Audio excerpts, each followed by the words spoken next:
Voilà donc exercice départemental pour le secours en montagne, scénario classique d'une grande avalanche qui a enseveli a priori 6 personnes, 4 dans le manteau neigeux au départ de l'avalanche, et l'effet de souffle qui a bousculé un chalet dans lequel sont logés et blessés gravement 2 victimes. Donc l'ensemble du scénario auquel vous allez participer consiste à faire la recherche, la découverte, le traitement médicalisé des victimes qui sont extraites du manteau neigeux ou du chalet et leur évacuation.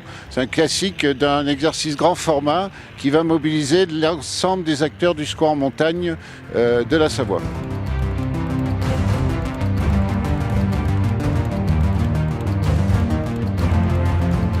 Nous menons un exercice de secours en montagne qui applique le plan départemental de secours en montagne et où dans cet exercice sont impliqués tous les partenaires habituels que nous avons, c'est-à-dire le SAMU, les CRS, le PGHM, les pisteurs d'une station et également les pompiers.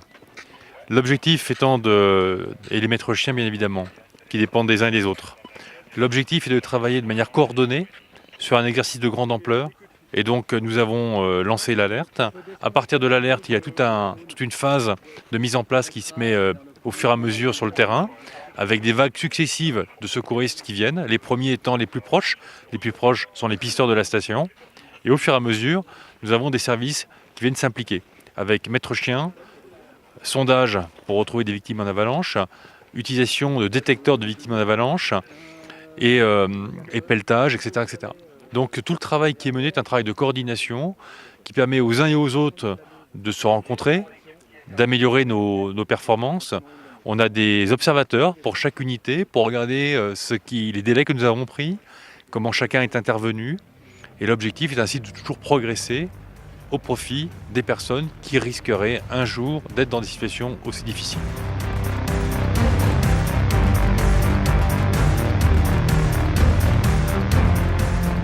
Les sapeurs-pompiers viennent en renfort de l'unité de commandement du jour qui est le PGHM et en renfort avec des unités spécialisées qualifiées en secours en montagne. Donc le plus difficile dans le cadre de l'organisation de ces exercices, c'est d'arriver à trouver un scénario dimensionnant pour donner du travail à tout le monde et également de pouvoir coordonner l'ensemble des forces et des présents pour optimiser les ressources.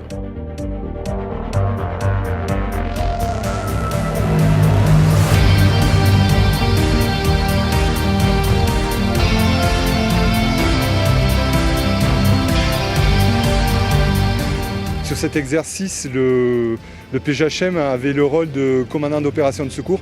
Enfin, j'avais le rôle en tant que patron du PGHM de commandant de l'opération de secours, tout simplement parce que l'exercice se passait sur un secteur montagne à l'occasion d'une semaine de permanence du PGHM. Voilà pourquoi j'ai été désigné commandant d'opération de secours et j'œuvrais à côté du directeur d'opération de secours qui était monsieur le préfet de la Savoie. Le plus difficile, c'est de coordonner tous les moyens. Au moment d'alerte, de prendre la dimension du sinistre pour proportionner les moyens aux besoins réels. Et ensuite, une fois qu'on arrive sur zone, donc de s'entourer des personnes qui pourront diriger les différents chantiers et les différents termes de recherche. La recherche avalanche, c'est une organisation qui est quasi militaire parce qu'il y a beaucoup de personnes à diriger. Là, je pense qu'il est un peu trop tôt pour faire le bilan. Ce que je peux vous dire, c'est que avant la fin des délais impartis de l'exercice, donc les 6 victimes ont été évacuées et trouvées et évacuées.